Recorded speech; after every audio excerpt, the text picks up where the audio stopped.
Olá a todos, eu sou o professor Paulo Henrique Silva Godoy, do Centro Universitário da Instituição Toledo de Ensino. Sou também procurador do Estado de São Paulo. Hoje o nosso tema é o conceito de sentença. E nós vamos aproveitar também para fazer um estudo sobre a evolução histórica do conceito de sentença. E nada melhor para tratar de aspectos históricos do que, senão, gravar aqui no setor de obras raras da Instituição Toledo de Ensino. O setor de obras raras é um setor importante dentro da Biblioteca Rui Barbosa. A Biblioteca Rui Barbosa foi fundada juntamente com a Instituição Toledo de Ensino no ano de 1950. Conta com um acervo aproximadamente de 50 mil livros. E dentro desse acervo de 50 mil livros, nós temos aqui praticamente quase 5 mil obras raras. Essas obras raras, a grande maioria são da área jurídica, mas também temos outras obras de outros setores, de outros segmentos. As obras são consideradas raras diante de uma pesquisa feita na Biblioteca do Senado, na Biblioteca também da USP e também até mesmo na Biblioteca dos Estados Unidos, do Congresso norte-americano. Então esse critério é utilizado para classificarmos e adotarmos aqui para as obras raras. As obras são todas elas bem tratadas, higienizadas, cuidadas. Temos um funcionário específico que cuida dessa limpeza, desse cuidado. É um setor importante para os alunos, em especial para aqueles que pretendem fazer uma pesquisa histórica, de uma evolução histórica. Ela funciona de segunda a sexta-feira atualmente, do horário das 8 até as 17 horas. Mas também estamos pensando em ampliar esse atendimento até para que se possa e se permita aos alunos do noturno frequentar e também fazer essa consulta dessas obras raras. Quem pretender maiores informações pode fazer ou uma consulta no site ou até mesmo enviar um e-mail aqui para bibli_direito@it.edu.br. Ou também encaminhar um e-mail para a nossa bibliotecária, Márcia Viana, cujo e-mail é marciaviana@it.edu.br, que ela terá o maior prazer de orientá-los, de indicar as obras raras, específicas, para determinada pesquisa, para determinado assunto. Hoje, só mostrando aqui, nós temos alguns exemplares. Estou aqui com uma obra fantástica, que é o Código de Processo Civil Paulista, comentários do professor Câmara Leal, uma edição bastante antiga, uma obra rara, que os alunos podem consultar, podem fazer a sua pesquisa aqui, especialmente para aqueles que pretendem fazer um trabalho em processo civil, por exemplo. Temos várias outras obras raras aqui, indicadas. Vejo que há necessidade do manuseio dos livros com uma luva e até mesmo a questão do uso de uma máscara. O uso da máscara é essencial também para quem vai manusear os livros, para quem vai trabalhar com os livros, para que não corra o risco, eventualmente, aí, de sofrer algum prejuízo à sua saúde, porque são obras raras, como eu disse, obras a partir do século XVIII, então a necessidade de todo esse cuidado, uma proteção não só ao acervo, às obras, mas também ao aluno, ao pesquisador, que vem até aqui, o uso das luvas e também da máscara. Bom, o nosso tema, como eu disse, vou aproveitar para tratar de um tema hoje com vocês, que é a evolução do conceito de sentença. Nós sabemos que a sentença é o ato pelo qual o juiz profere a sua decisão, encerrando ali a fase cognitiva ou encerrando a extinção do processo de execução.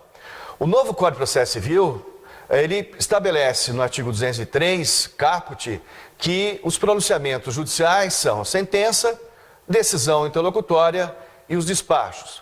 E na sequência desse mesmo dispositivo, nós encontramos os parágrafos. Primeiro, que cuida da sentença, do conceito de sentença. O parágrafo segundo, que vai conceituar a decisão interlocutória. E, por fim, o despacho. O novo conceito, ele se aproxima do conceito que nós tínhamos anteriormente no Código de Processo Civil de 73, do Código Buzaide, do Código do Professor Buzaide. Lá nós tínhamos o conceito de sentença como sendo o ato pelo qual o juiz colocava termo ao processo, decidindo ou não o mérito. E isso acabava recebendo ali várias críticas, porque a sentença não era propriamente o ato que colocava fim ou termo ao processo. Depois nós tivemos uma reforma no Código de Processo Civil de 73, e esse conceito foi alterado para que houvesse uma adequação à ideia do chamado processo sincrético, ou seja, aquele processo que é realizado sem intervalo, sine intervalo, como diz o professor Dinamarco, ou tudo em continuidade. Então nós passamos a ter uma fase cognitiva, uma fase eventualmente até de liquidação e uma fase de execução, ou módulo de conhecimento, de cognição, um módulo de execução e um módulo de liquidação e um módulo de execução. Então o conceito foi alterado para tirar essa ideia de pôr termo, pôr fim, e o conceito então, a partir de 2005, passou a ser que a sentença era o ato do juiz que implicava em alguma das hipóteses do artigo 267 e 269, veja, esses artigos do Código 73. Ou seja, um dispositivo, a sentença teria que ter o conteúdo do artigo 267 e 269. O novo CPC, ele resgata a ideia desse por fim, desse encerrar, não mais o processo, não mais o processo como dizia o Código anterior, mas encerrar a fase cognitiva ou encerrar a execução. Então, no novo Código, nós temos agora uma aproximação do conceito, do primeiro conceito que nós tínhamos no Código 73. Então, o Código diz, no artigo 203, parágrafo 1º, ressalvadas as disposições dos procedimentos especiais, a sentença é o ato pelo qual o juiz vai colocar fim à fase cognitiva ou à fase de execução, nos termos do artigo 485 ou nos termos do artigo 487. Esses dois dispositivos tratam do mérito, do julgamento do mérito, ou seja, 485, haverá a extinção do processo sem julgamento do mérito. No artigo 487, haverá o julgamento com resolução do mérito. Então, a sentença, ela passa a ser conceituada não só pelo seu aspecto finalístico, mas também pelo fato do seu conteúdo. Então, nós profissionais, nós alunos, advogados, todos nós temos que ter muita atenção. O ato será reputado sentença quando houver a combinação desses dois critérios. Primeiro, a ideia do conteúdo. Então, nós temos que ter o conteúdo ou do artigo 485, ou seja, ali uma extinção sem resolução, ou o conteúdo do artigo 487. Se tiver esse conteúdo, é o primeiro passo para conceituarmos aquele ato judicial, aquele pronunciamento judicial como sentença. E o próximo passo, então, é verificar se esse ato teve o efeito de pôr fim à fase cognitiva ou à fase de conhecimento. E também, claro, a questão da extinção do processo de execução. Se o ato preencher esses dois critérios, tanto o conteúdo quanto o critério finalístico, o ato será conceituado como sentença. O novo Código trouxe a noção de decisão interlocutória como exclusão.